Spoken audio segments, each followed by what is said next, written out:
What is up, ladies and gentlemen? Welcome to a brand new guide. Today we have the absolute B machine, the AKM. Welcome to a new episode. Today, of course, we're going to be talking about the best attachments that I can put on the AKM. I maxed out the gun and it did a lot of testing on this particular weapon, but eventually I came out with a build that I really like on this gun.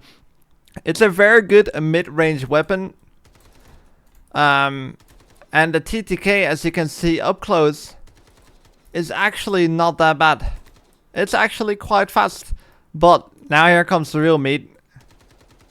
It beams from this mid-range right here. This target is 50 meters. We're going to turn on the settings here. You can see the damage. 18 damage. That is about a 5 to 6 shot kill, depending on the health, of course. Which is actually very good. But with this build here, it barely has any recoil and also no flash, so you don't have to deal with that. So I tried to make a very good build for you guys here today with the AKM. Thank you for the recent support on the videos on Delta Force. Hope you guys have been enjoying them. Be sure to subscribe if you want to not miss any of the gun guides. I'm planning to make a gun guide with every single gun in the game. So we have it, the AKM with a 600 rate of fire. It is a very average gun in terms of stats. However, the control really stands out. And I think that's what you kind of should focus on with this gun. I tried to really make a nice build to where it's not super hard to shoot players from a longer range. There's a bit of damage drop off eventually. But because the gun is so steady, you're actually going to be hitting your shots quite easily with this weapon. That's why I think the AKM is actually quite good. Of course, I will show it again, but if you want to literally copy this loadout right here, go to loadout, go to import, then I will have this link right here down in the description. You just have to enter it here and you will literally copy the gun setup. Good to know is that you need to max out the gun if you want to literally copy the setup that I have. Because you have to max it out at level 90. This gun is quite a grind to absolutely max out. Let's go right through the attachments. So first of all, you start off with a red dot sight. However, if you want to toss a scope on it, actually not the worst idea. I personally really like the Recon 1.5. I'll show it real quick. And then I keep it on the 1.5. It's a nice cross scope. It's actually quite clear. And I find it quite beamy. So definitely you can mess around with the scopes. However, personally, I really like to have the red dots on. And in particular on this gun, I went with the Combat Red Dot. In the video, you'll probably see me use, I think it's this one. It's this one, this red dot sight. So I'll toss this on right now, the OSI red dot. But I really liked all the red dots on it. For the stock, Elite Light Stock, increasing control and ADS movement speed, so you can strafe a little bit more with the gun. With calibrations, I countered this a little bit, so I really messed around a lot with the calibrations here. I'll show that after the attachments, to find the nice sweet spot for this weapon where it doesn't have too much sway around, not too much stability. ADS speed is still good, the control is still good. So yeah, here with the grip, I have the AK Heavy Tower Grip, increasing everything just a little bit. And of course with the balance grip, same thing. I really like that combination with the rear grip and the grab grip, just kind of improving everything just a little bit.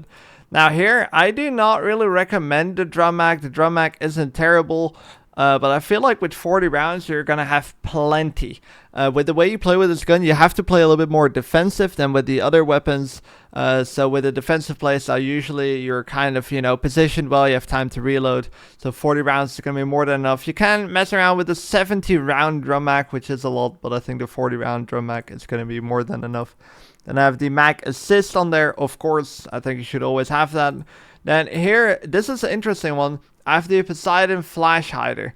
The muzzle flash concealment is actually, personally, I find it quite important in this game. I can unequip this real quick, and then you can see it's actually going to be quite a bit harder to see targets like that, especially when you're in darker rooms.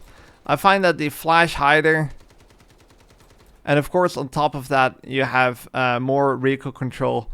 We'll go right back to it. I'll show you how it is with this attachment. You're going to basically see no flash anymore. Like literally, it's completely removed.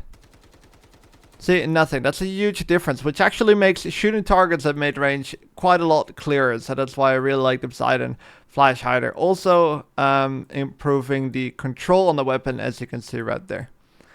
Then for the barrel, I have the AKM Beaver Long Barrel. Loose handling and accuracy, but greatly improving control and stability. The range muzzle, by the way, you will notice this as well. The bullet speed improvements are actually going to be quite useful for trying to track down players that are moving for a longer range. Now, for the handguards, I went with the handling because the handling on this gun isn't the greatest, especially with the build I have. But again, what I always say with the handguard, improve something that you feel like is missing in the gun. So if you're struggling with recoil control, go with the range handguard, increasing the control. If you feel like you want to hip fire players with this, wouldn't recommend, but go with the Hornet handguard and so on. I personally would go with the handling one to counter some of the attachments that I tossed on the weapon. I did that twice. So the Python handguard, improving the handling, basically making the ADS speed a bit faster. Now let's go into the calibrations, because here I did a lot of tweaking, and this is the sweet spot, at least for me. So here we improved the extra control and extra stability when moving. So this is only when you're moving. However, you lose a little bit of hip fire aim speed, which basically means when you're running or walking, your gun has to pull up. It takes longer for that to do. So the gun is going to lose more gunfights up close. But of course, that's not really what you want to be using this gun for. Now for the foregrip, increasing the ADS speed and increasing stability when moving, but you lose a little bit of ADS movement speed and you lose a little bit of control, which I feel like the extra control lose you have is not the worst. I think I forgot something in the attachments, by the way, the foregrip, but I will show that in a second. And then here I went with extra weight to increase firing stability, but lose a little bit of ADS movement speed. Let me make sure, because I don't know if I forgot this. The foregrip here, improving horizontal recoil control. I don't think I showed this. This is a very important one. You can also go with this one, the resonant ergonomic one, reducing vertical, but horizontal recoil on this gun is actually quite bad. It's quite annoying. So with this, you don't have to deal with that anymore. So there it is, the full loadout. Of course, there will be a loadout link down in the description. Hope you guys enjoyed the video. If it was useful, be sure to drop a like, and I hope to see you guys in the next video.